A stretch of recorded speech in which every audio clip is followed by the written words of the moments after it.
Y do we hiccup? Hiccuping या हिचकी हम सभी को होती है, पर इसका रीज़न क्या होता है, आइए जानते हैं। हमारे लंग्स के नीचे रेड मस्कुलेचर होता है जो लंग्स के नीचे प्रेजेंट होता है। ये डायफ्राम ब्रीथिंग के टाइम पर अपवर्ड और डाउनवर्ड मूव करता है।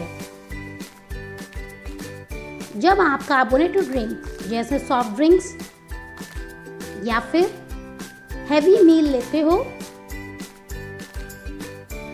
या फिर सडन एक्साइटमेंट की वजह से जैसे कोई शॉक या हैप्पी मोमेंट होता है, तब ये डायफ्राम अचानक से ऊपर जाता है, जिसकी वजह से हमारे जो वोकल कॉर्ड होते हैं सडनली क्लोज हो जाते हैं, जिससे हिक की साउंड प्रोड्यूस होती है।